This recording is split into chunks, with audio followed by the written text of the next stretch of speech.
Rock city AG சபை வழங்கும்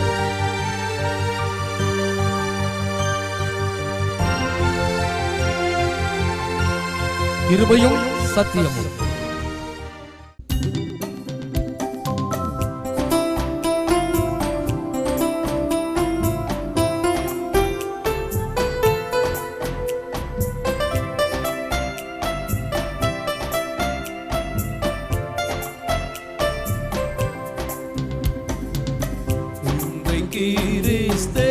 சுராஜா உந்தன் சிலுவையின் மேன்மை, உந்தன் சிலுவையின் மேன்மை.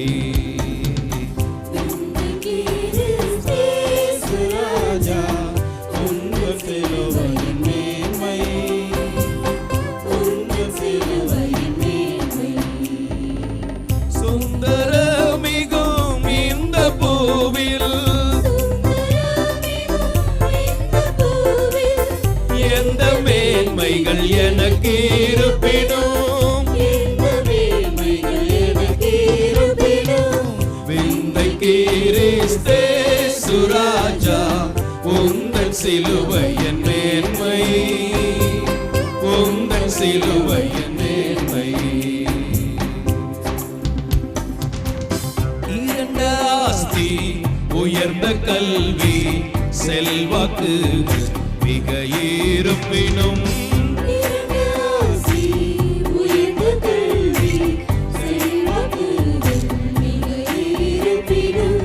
குருசை நோக்கி பார்க்க எனக்கு உரிய பெருமைகள் யாவும் மர்மமே,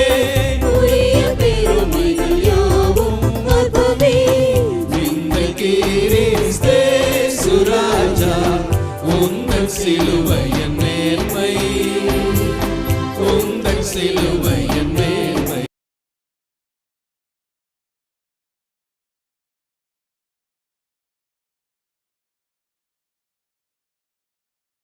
ஒன்று தீமோத்தேயு 5ஆம் அதிகாரம் 22ஆம் வசனம். ஒருவன் மேலும் சீக்கிரமாய் கைகளை வையாதே, ஒருவன் மேலும் சீக்கிரமாய் கைகளை வையாதே, மற்றவர்கள் செய்யும் பாவங்களுக்கும் உடன்படாதே, மற்றவர்கள் செய்யும் பாவங்களுக்கு உடன்படாதே, உன்னை சுத்தவானாக காத்துக்கொள், உன்னை சுத்தவானாக காத்துக்கொள். தேவன் நம்மை காக்கிறார். ஆனா தேவனால் பிறந்தவனும் தன்னை காக்கணும். தேவன் நம்மை ரட்சிக்கிறார். மாறுபாடான சந்ததியை விட்டு விலகி உன்னை ரட்சித்துக்கொள். நாமும் நம்மை ரட்சித்துக் கொள்ள வேண்டும். தேவன் நம்மை விடுவிக்கிறார். சியோன் குமாரத்தியே உன்னை விடுவித்துக்கொள். நாமும் நம்மை விடுவித்துக் கொள்ள வேண்டும். அல்லேலூயா. தேவன் நம்மை பரிசுத்தப்படுத்துகிறார். நீங்கள் உங்களை பரிசுத்தம் பண்ணிக் கொள்ளுங்கள் என்று வேதம் சொல்கிறது. தேவன் செய்கிற அனைத்து கிரியைகளிலும் நம்முடைய பங்கு இருக்கிறது. தேவன் செய்கிற ஒவ்வொரு கிரியைகளிலும் நம்முடைய காரியத்தை நாம் கவனித்து செயல்படும் போது கர்த்தர் அந்த கிருபைகளை செய்வார். எனவே சுத்தவானாக காத்துக்கொள். 2 சாமுவேல் 22ஆம் அதிகாரம் 21ஆம் வசனத்தை வாசிக்கும் போது, கர்த்தர் என் நீதிக்கு தக்கதாக எனக்கு பதிலளித்தார், என் நீதிக்கு தக்க பதிலளித்தார், என் கைகளின் சுத்தத்திற்கு தக்கதாக எனக்கு சரி கட்டினார். கைகளின் சுத்தம். முதலாவது நம்ம கைகள் சுத்தமா இருக்கணும். கைகள் என்பது கிரியைகளை குறிக்கிறது. நம்முடைய கிரியைகளில் நாம் சுத்தமானவர்களாக இருக்க வேண்டும். நம்முடைய கையிட்டு செய்கிற வேலைகள், நம்முடைய காரியங்கள் கரைபடாத கைகள். கைகளில் சுத்தமுள்ளவனும் இருதயத்தில் மாசில்லாதவனாயும் இருந்து தன் ஆத்துமாவை மாயைக்கு ஒப்புக்கூடாதவன் கர்த்தருடைய பரிசுத்த பர்வதத்தில் வாழ்வான். கர்த்தருடைய சமூகத்திலே வாழும் வாழ்க்கையை கர்த்தர் நமக்கு தர விரும்புகிறார். கர்த்தருடைய சமூகத்திலிருந்து துரத்தி விடப்பட்ட வாழ்க்கை அல்ல, கர்த்தருடைய சமூகத்திலே வாழும் வாழ்க்கை. தேவன் அந்த கிருபையை நமக்கு தருகிறார். அல்லேலூயா. அப்ப கைகள் சுத்திகரிக்கப்பட்டு சுத்தமாய் காத்துக்கொள். ஒவ்வொரு செய்கைகள் சுத்தமா இருக்கணும். அசுத்த கிரியைகளுக்கு கர்த்தர் நம்மை விலக்கி காப்பாராக. அடுத்தபடியாக 1 சாமுவேல் 21ஆம் அதிகாரம் 5ஆம் வசனத்தை வாசிக்கும் போது, தாவீது ஆசாரியனுக்கு பிரதியுத்தரமாக, நான் புறப்படுகிறதற்கு முன் நேற்று முந்தின நாளும் ஸ்திரீகள் எங்களுக்கு விளக்கமாயிருந்தார்கள், வாலிபருடைய அசம்பிகளும் சுத்தமாய் இருக்கிறது. வாலிபர்கள் சரீரங்களை குறித்து சொல்லப்பட்டிருக்கு. நம்முடைய சரீரம் தேவனுடைய ஆலயமா இருக்கிறது. இன்றைக்கு சுத்திகரிப்பை குறித்து நாம் பார்க்க போகிறோம். சுத்திகரிக்கப்பட்ட வாழ்க்கை நம் ஒவ்வொருவருக்கும் தேவை. நம்முடைய சரீரம் எப்படி இருக்கிறதா? அது தேவனுடைய ஆலயமா இருக்கிறது. இந்த தேவனுடைய ஆலயத்தை ஒருவன் கெடுத்தால் தேவன் அவனை கெடுப்பார் என்று வேதம் சொல்லுகிறது. தேவன் ஒருவனை கெடுத்தா எப்படி இருக்கும்? சவுலுக்குள்ள பாருங்க, அசுத்தாவி அனுப்பிட்டார், அவன் வாழ்க்கை கெட்டு போச்சு. சிலருக்குள்ள லேகியோன் அனுப்பிறார், அப்படின்னா தேவன் சாங்ஷன் பண்ணிறாருன்னு அர்த்தம். சிலருக்குள்ள மனவியாதி, சிலருக்குள்ள கொடிய வியாதி. ஏன்? சில பிரச்சனைகளுக்கு பின்னால காரணம் என்னன்னு பார்த்தா தான் தெரியுது. வேதத்துல வெளிச்சம் இருக்குது. அவன் ஒரு நாள் தேவனுடைய ஆலயத்தை கெடுத்தான், தன் சரீரத்தை கெடுத்து போட்டான். இது நிமித்தம் தேவன் அவர்களை இழிவான இச்சை ரோகங்களுக்கு ஒப்பு கொடுத்தார் என்று சொல்லப்பட்டிருக்கு. அவலட்சணங்களை நடப்பிக்க, அசுத்தத்துல கெட அப்படின்னு ஒப்பு கொடுத்துட்டார்னா அவன் நினைச்சாலும் திரும்ப வெளியே வர முடியாது. ஆனா உங்களை என்னையும் தேவாலயமா கர்த்தர் வச்சிருக்கிறாரு. எவ்வளவு பெரிய பாக்கியம்! கர்த்தரை மகிமைப்படுத்துங்க. இந்த சரீரம் என் தேவனை மகிமைப்படுத்த கர்த்தர் எனக்கு கொடுத்திருக்கிறார். அல்லேலூயா. இந்த சரீரத்தால நான் சாகும் வரை கர்த்தரை மகிமைப்படுத்துவேன். விசுவாசத்துல சொல்லுங்க, கர்த்தரை நான் மகிமைப்படுத்துவேன். இது கர்த்தருடைய மகிமையை வெளிப்படுத்தும். சரீரத்துல சுத்திகரிப்பு நமக்கு தேவை. சுத்திகரிக்கப்பட்ட சரீரம், சரீரத்துல மாம்சத்தின் கிரியைகளுக்கு இடம் கொடாதபடி ஆவியை கொண்டு, பரிசுத்தாவின் உதவியை கொண்டு அந்த சரீரத்தின் செய்கைகளை ஜெயித்து வாழ ஒவ்வொரு நேரமும் பரிசுத்தாவியானவரை சார்ந்து நாம் வாழ வேண்டும். மல்லு கட்டி ஜெயிக்க வேண்டியதல்ல, சார்ந்து வாழ வேண்டும். அல்லேலூயா. சோத்திரம். நம்ம கடந்து போராடிட்டு இருக்க வேண்டாம். ஆவியானவரே என்னால முடியல, எனக்கு உதவி செய்யுங்கன்னா கர்த்தர் நமக்கு ஜெயம் கொடுக்கிற தேவனாய் நம்மோடு இருக்கிறார், நமக்குள் இருக்கிறார், நம்மிடத்தில் இருக்கிறார். அல்லேலூயா. அப்ப அந்த ஜெயத்தை கொண்டு சுத்திகரிக்கப்பட்ட சரீரம் உள்ளவர்களா இருக்கணும். மாம்சத்தின் இச்சைகள்ல அடிமையா இருக்கக்கூடாது. சரீரத்தை ரொம்ப தூங்க வச்சு கெடுக்க கூடாது. பிறகு கர்த்தர் கெடுத்துட்டாருன்னா, படுக்கையில கடன் வச்சுட்டாருன்னா என்ன ஆகும்? அதனால சரீரம் எவ்வளவு நேரம் ஓய்வு தேவையோ அவ்வளவு நேரம் தான் ஓய்வு கொடுக்கணும். சாப்பாடா கொடுத்து அண்டா குண்டான்னு கொடுத்து அதை கெடுத்துடக்கூடாது. எவ்வளவு தேவையோ அவ்வளவு சாப்பிடணும். சாப்பாடே கொடுக்காமலும் கெடுத்துடக்கூடாது சரீரத்தை.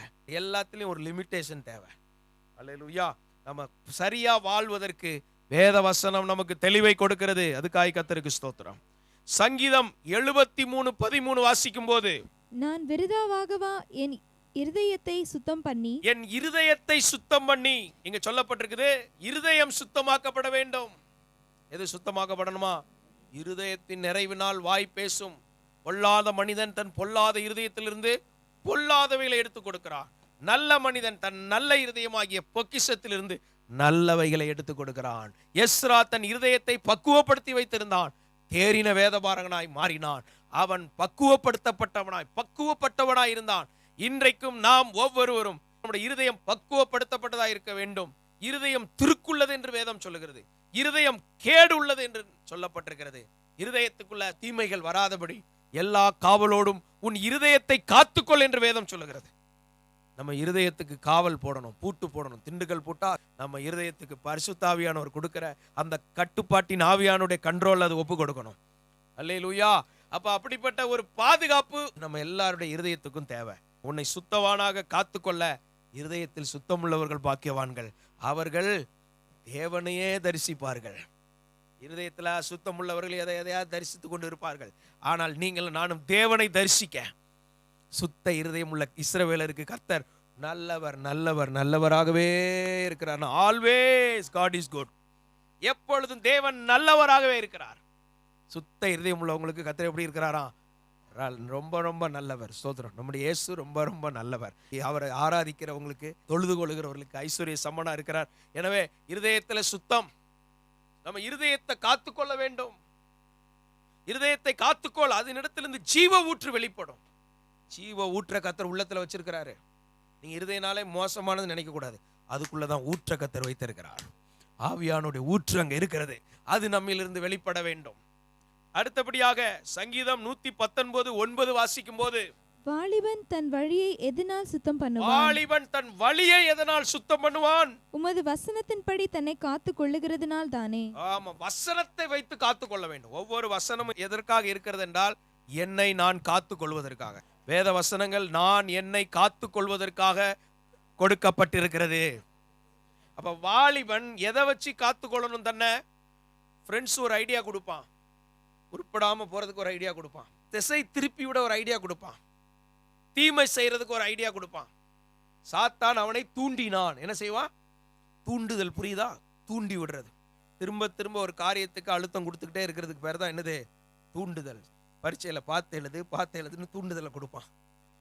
அவன்கிட்ட இப்படி பேசுன்னு தூண்டுதலை கொடுப்பான். நீ உன் நேரத்தை வீணாக்கு. அன்னைக்கு ஒரு அம்மா சொல்கிறாங்க, என் பையன் தூங்கிட்டான்னு நினச்சா பெட்ஷீட்டுக்குள்ளே உட்காந்து செல்ஃபோனை நோண்டிட்டு இருக்கிறான். அப்போ பேய் தூண்டுது அவனை, டேய் தூங்காதடா, எல்லாரும் தூங்கிட்டாங்க, இப்போ நீ வந்து சின்ன திரையில் பேய் உலகத்துக்குள்ளே கொண்டு போகிறான் அவனை. அப்போ யார் தூண்டுதல் அது நடக்குது? ஆவியானவர் அப்படி சொல்லுவார். ஆவியானவர் என்ன செய்வார்னா, நீ எல்லாருக்கும் முன்னால் ஃப்ராங்காக உட்காந்து பைபிள் படின்னு சொல்லுவார். கள்ள பையதான் என்ன செய்வான்? திருடன் திருடவும் அழிக்கவும் கொல்லவும் வருகிறான். கள்ளம் வந்ததான் கள்ளத்தன காரியத்தை செய்ய சொல்லுவான். திருடன் வந்துதான் திருட்டுத்தன காரியத்தை செய்ய சொல்லுவான். நம்மளை அழிக்கிற கொல்லுற வேலைக்கு ஐடியா கொடுக்கிறவன் தான் பிசாசு. விசம்பத்தனமான ஆலோசனை கொடுப்பான்.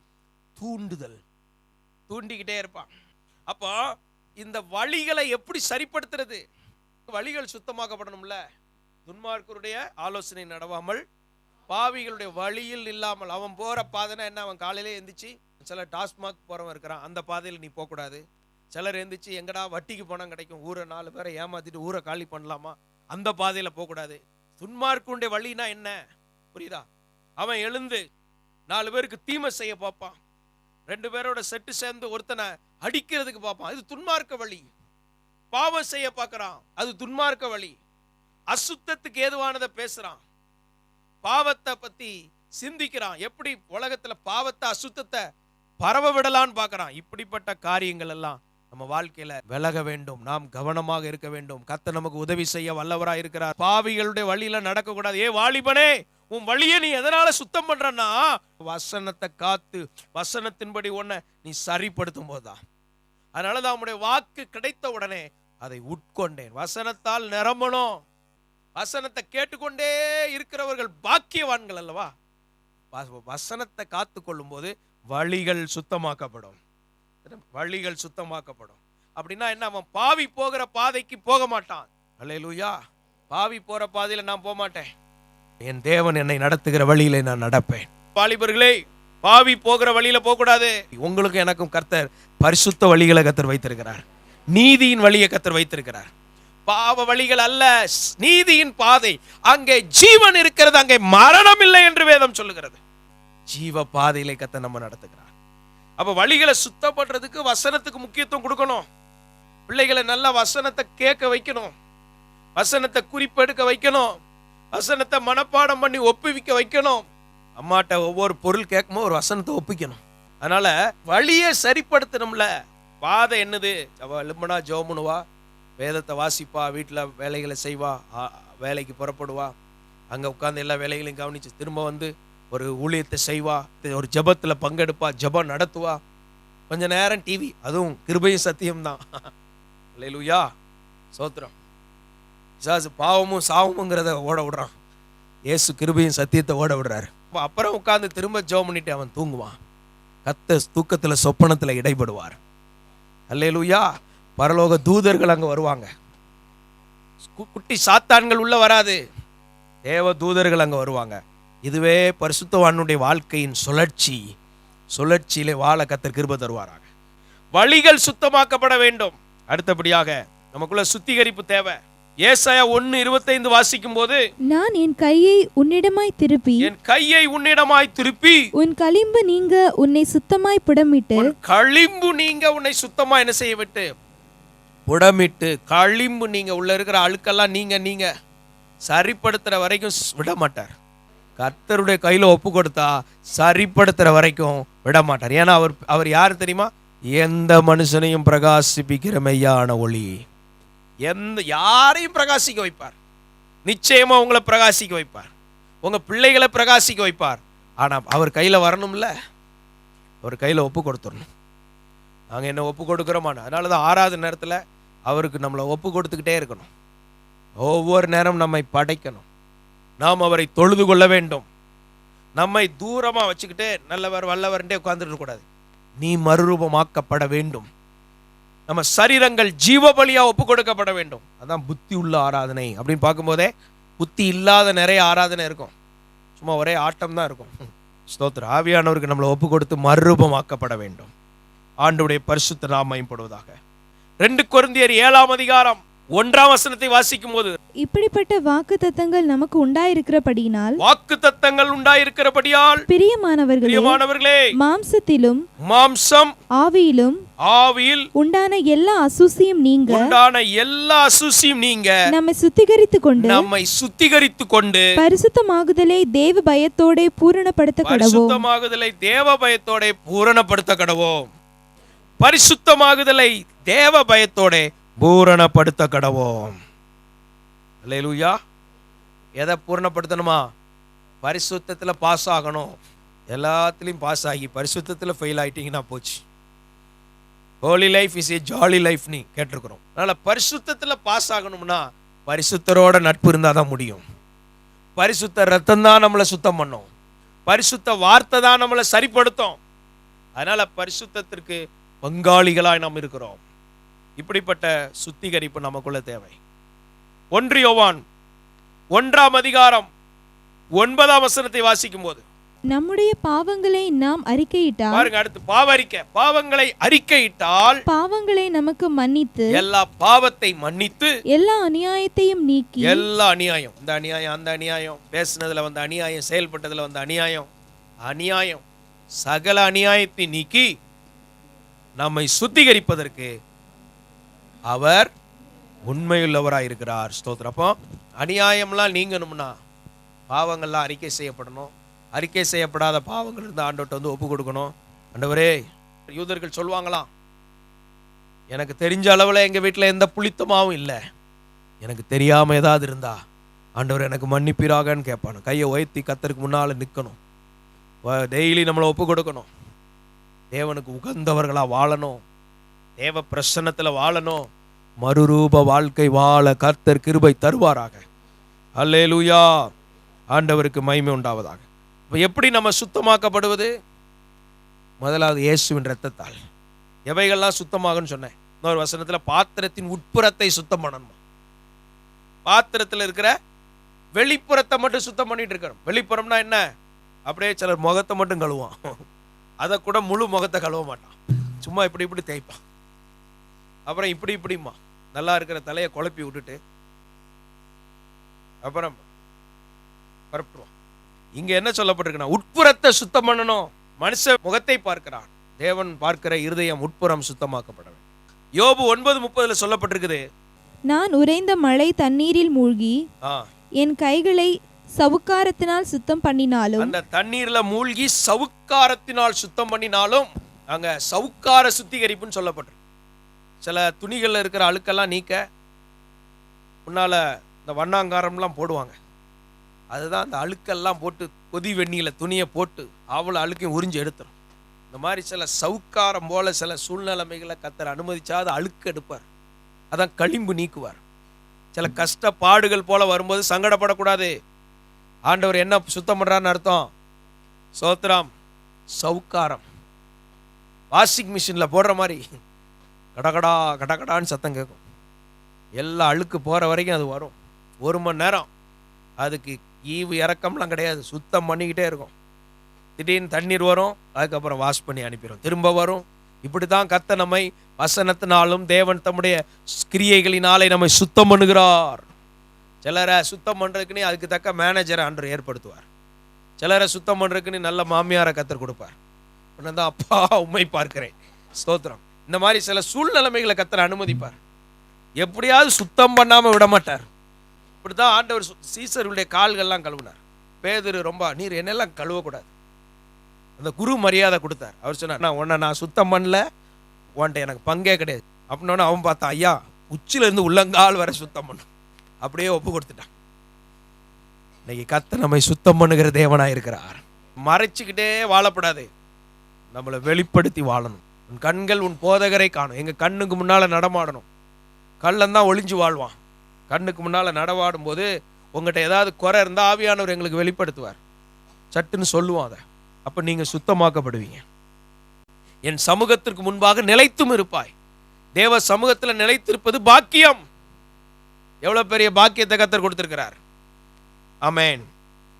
அடுத்தபடியாக தாவீது வாழ்க்கையில் சொல்றாரு பாருங்க. 51ஆம் சங்கீதம் 6, 7 ஆகிய வசனங்களை வாசிக்கும் போது, இதோ உள்ளத்தில் உண்மை இருக்க விரும்புகிறீர். உள்ளத்துல உண்மை இருக்க விரும்புகிறீர். அந்த கரணத்தில் ஞானத்தை எனக்கு தெரியப்படுத்துவீர்.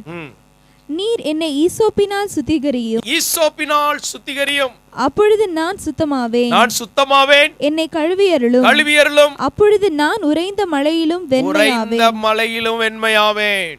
ஈசோப்பினால் சுத்தம் பண்ணுவார். அவருடைய சுத்த ஜலத்தை நம்ம மேல தெளிப்பார். எசேக்கியேல் 36:25. அப்பொழுது நான் உங்கள் மேல் சுத்தமான ஜலம் தெளிப்பேன். உங்கள் மேல் சுத்தமான ஜலம் தெளிப்பேன். நான் உங்களுடைய எல்லா அசுத்தங்களையும், பாருங்க நல்லா கவனிங்க, சுத்தமான ஜலம் தெளித்து உங்களுடைய எல்லா அசுத்தங்களையும், உங்களுடைய எல்லா நரகலான விக்கிரகங்களையும் நீக்கி உங்களை சுத்தமாக்குவேன். உங்களை சுத்தமாக்குவேன். அசுத்தங்களை நீக்குவார் ஆண்டவர். விக்கிரகங்களை நீக்குவார். விக்கிரகம்னா என்ன? தேவன் இருக்க வேண்டிய இடத்துல வேற எதை வச்சாலும் அது விக்கிரகம் தான். தேவனுடைய ஸ்தானத்துல பணத்தை வச்சா அது விக்கிரகம். தேவனுடைய ஸ்தானத்துல வேலையை வச்சா விக்கிரகம். தேவனுடைய ஸ்தானத்துல மனுஷனை வச்சா விக்கிரகம். தேவனுடைய ஸ்தானத்துல பொருட்களை, வீடு வாகனம் பொருட்களை வைத்தா விக்கிரகம். தேவனுடைய ஸ்தானம் அவர் ஒருவருக்கே. அதனால தான் இயேசு சொன்னார், அவர் ஒருவருக்கே ஆராதனை செய்வாயாக. அல்லேலூயா. இயேசுவின் இரத்தத்தினால நாங்கள் ஜெயம் எடுக்கிறோம். இந்த சுத்த ஜலம் தெளிக்கணும். சுத்த ஜலத்துக்கு எங்க போறது? எபேசியர் 5:26 வாசிக்கும் போது, தாம் அதை திருவசனத்தை கொண்டு தண்ணீர் முழுக்கினாலே சுத்திகரித்து பரிசுத்தமாக்குகிறதற்கு. சரி, அப்ப திருவசனத்தை கொண்டு தண்ணீர் முழுக்கினால சுத்தம் பண்ற. வசனம் தான் நம்மளை சுத்தம் பண்ணு. வசனத்தை கொண்டு தான் தண்ணீர் முழுக்கு. வசனத்தை கேட்க கேட்க நாம் சுத்தமாக்கப்படுகிறோம். அப்போ நிறைய வார்த்தைகளை கேட்கணும். அது ஆண்டுடைய வாயிலிருந்து வர்ற வார்த்தைகள். டெய்லி வசனம் நல்லா வாசிக்கணும். நல்ல வார்த்தையில் வாழணும். சிந்தனையில் போட்டு அன்னைக்கு ஃபுல்லாக என்ன சிந்திக்கணுங்கிற வார்த்தை. அந்த ஜெபத்தில் சில வார்த்தைகள் ஆண்டவர் கொடுத்துருப்பார். அதையும் மனசில் வச்சு சிந்திச்சு தியானம் பண்ணிக்கிட்டே இருக்கணும். நாள் முழுதும் அது நம்முடைய தியானமாக இருக்கணும். அந்த நாளுக்குரிய தியான வார்த்தை கர்த்தர் கிருபை தருவாராக. அடுத்து நம்மளை சுத்தம் பண்றது என்னன்னா, இயேசு கிறிஸ்துடைய தெளிக்கப்படும் ரத்தம். என்ன ரத்தம்? இயேசுடைய ரத்தம் தெளிக்கப்படும் போது நாம் சுத்தமாக்கப்படும். ரத்தத்துக்கு ஒப்பு கொடுக்கணும். நான் மாற விரும்புகிறேன், நான் சுத்தமாக விரும்புகிறேன். குஷ்டரோகி வந்து சொன்னான்ல, போங்க நான் இப்படியே தான் இருப்பேன்னு சொன்னா, ஐயா சித்தமானால் என்ன சுத்தமாக்க உம்மால் கூடும். நீ பாவ குஷ்டத்தில் இருந்தால் சொல்லணும், ஐயா நான் சுத்தமாக விரும்புகிறேன்னு சொன்னா சுத்த ஜலம் தெளிப்பார். இயேசுவின் ரத்தம் உங்க மேல இப்பொழுதே தெளிக்கப்படும். அந்த ரத்தம் தெளிக்கப்படும் போது அந்த குஷ்டரோகத்தை கொண்டு வந்த பிசாசு ஓடி போயிடுவான். அந்த பாவத்தை கொண்டு வச்சிருக்கிற பிசாசு ஓடி போயிடுவான். அசுத்த வல்லமைகள் ஓடி போயிடும். சுத்திகரிக்கப்பட்ட வாழ்க்கை வாழ கர்த்தர் கிருபை தருவார். ஒருவன் இவைகளை விட்டு தன்னை சுத்திகரித்து கொண்டால் அவன் எந்த நற்கிரியைகளுக்கு எப்படிப்பட்டவனா இருப்பானா? ஆயத்தமாக்கப்பட்ட பாத்திரமா, கனத்துக்குரிய பாத்திரமா இருப்பான். சுத்திகரிக்கப்பட்டவன் எப்படிப்பட்டவனாய் மாறுவான்? எத்தனை பேர் கனத்துக்குரிய பாத்திரமா இருக்க விரும்புறீங்க? அல்லேலூயா. ஒரு பெரிய வீட்டில் நிறைய பாத்திரம் இருக்காங்க. யார் சுத்திகரிக்கப்பட்ட வாழ்க்கை வாழ்றாங்களோ அவங்கெல்லாம் கனத்துக்குரிய பாத்திரமா இருப்பாங்க. இதெல்லாம் நீங்க நம்ம சுத்தம் பண்ணோம்னா கனத்துக்குரிய பாத்திரமா இருக்கும். இல்லைன்னா கனவீன பாத்திரம் போயான்னு போயிடுவோம். கனத்துக்குரிய பாத்திரமா கர்த்தர் மாத்துவார். அவனை தப்புவித்து கனப்படுத்துகிற தேவன் நம்முடைய தேவன். நீ சாதாரணமாக அந்த வார்த்தையை கேட்டுட்டு இருக்கலாம். இன்னும் ஒரு 5 வருஷம் 10 வருஷம் 20 வருஷத்துல உங்களை எங்கேயோ கனப்படுத்த கர்த்தரால முடியும். அந்த வார்த்தையை தான் நீங்க கேட்டுக்கிட்டு இருக்கிறீங்க. உன் கனவீனம் மாறும். அடுத்து சுத்திகரிக்கப்பட இன்னும் சில ஆலோசனை சொல்றேன். லூக்கா 11:41 வாசிக்கும் போது, உங்களுக்கு உண்டானவைகளில் பிச்சை கொடுங்கள், அப்பொழுது சகலமும் உங்களுக்கு சுத்தமாயிருக்கும். சுத்தமா இருக்கும்னா பிச்சை கொடுக்கணுமா? கஞ்ச பயலா இருக்கக்கூடாது. எனக்கே ஒண்ணுமில்லன்னு இருக்கக்கூடாது. நமக்குள்ள அந்த கொடுக்கிற இருதயம். பிசினிகளா இருக்கக்கூடாது. கஞ்ச பிசுநாரிகளா இருக்கக்கூடாது. கிவிங் தான் இயேசு நமக்கு கற்றுக் கொடுத்திருக்கிறார். கொடுப்பதை இயேசு எனக்கு கற்றுக் கொடுத்திருக்கிறார். அல்லேலூயா. கொடுக்கிறதை பாக்கியம். நான் பாக்கியவான், கொடுப்பதை பாக்கியம். நம்மள கர்த்தர் அப்படிதான் ஆசீர்வச்சிருக்கிறார். நம்ம தேவனிடத்திலிருந்து பெறுகிறோம், தேவனுக்காக கொடுப்போம். நாம் கொடுப்பதை கர்த்தர் கணக்கில் வைத்திருக்கிறார். அவர் நமக்கு திரும்ப தருவார். யோவான் 15ஆம் அதிகாரம் 3ஆம் வசனத்தை வாசிக்கும் போது, நான் உங்களுக்கு சொன்ன உபதேசத்தினாலே நீங்கள் இப்பொழுதே சுத்தமாய் இருக்கிறீர்கள். இப்பொழுதே சுத்தமா இருக்கு. உபதேசம் கேட்க கேட்க, அப்போஸ்தல உபதேசம், பூரண உபதேசம், அந்த தேவனுடைய உபதேசத்தை கேட்கணும், சத்தியத்தை கேட்கணும், தேவனுடைய வார்த்தையினால் நிறைந்திருக்கணும். இந்த ப்ராசஸ்ல போனா உங்களுக்கு என்ன நன்மை கிடைக்கும்? நம்பர் 1, ஒருவன் இவைகளை விட்டு தன்னை சுத்திகரித்து கொண்டால் அவன் எப்படி இருப்பானா? கனத்திற்குரிய பாத்திரமா இருப்பான். அப்ப நீங்க சுத்திகரிக்கப்பட்டா எப்படி இருப்பீங்க? கனத்துக்குரிய பாத்திரம். 2வது ஒரு ஆசீர்வாதம் சொல்றேன். யோவான் 15ஆம் அதிகாரம் 2ஆம் வசனத்தை வாசிக்கும் போது, என்னில் கனி கொடாதிருக்கிற கொடி எதுவோ அதை அவர் அறுத்து போடுகிறார். கனி கொடுக்கலனா அதை வெட்டி போடுகிறார். கனி கொடுக்கிற கொடி எதுவோ அது அதிக கனிகளை கொடுக்கும்படி கனிகளை கொடுக்கும்படி அவர் அதை சுத்தம் பண்ணுகிறார். சுத்தமாக்கப்பட்டா என்ன செய்வோம்? அதிக கனிகளை கொடுப்போம். இந்த 2 வார்த்தை இன்னைக்கு ஆண்டவர் நமக்குள்ள நிறைவேற்ற போகிறார். அவன் கனத்துக்குரிய பாத்திரமா இருப்பான். எந்த நற்கிரியைகளுக்கும் ஆயத்தமாக்கப்பட்ட கனத்துக்குரிய பாத்திரமா இருப்பான். 2வது ஆசீர்வாதம் என்ன? அதிக கனிகளை கொடுப்போம். சொல்லுங்க, நான் கனத்திற்குரிய பாத்திரமா இருப்பேன், நான் அதிக கனிகளை கொடுப்பேன். கர்த்தர் இந்த கிருபைகளை நமக்கு தருவாராக. ஜெபம் பண்ணுவோம். பரலோக தேவனே, இந்த வார்த்தைகளை கேட்ட ஒவ்வொருவரையும் நீர் ஆசீர்வதிப்பீராக. நாங்கள் சுத்திகரிக்கப்பட்ட வாழ்க்கை வாழ நீர் எங்களுக்கு கிருபை தர வேண்டும் என்று ஜெபிக்கிறோம். சகல தடைகளை நீர் மாற்றுவீராக. உடைய கிருபை உண்டாவதாக, உடைய வெளிச்சம் உண்டாவதாக, உடைய நன்மை உண்டாவதாக. எல்லாரும் ஆசீர்வதிக்கப்படுவார்களாக. சுத்திகரிக்கப்பட ஒப்பு கொடுத்து வாழ உதவி செய். தங்களை சுத்திகரித்து கொள்ள உதவி செய்யுங்க.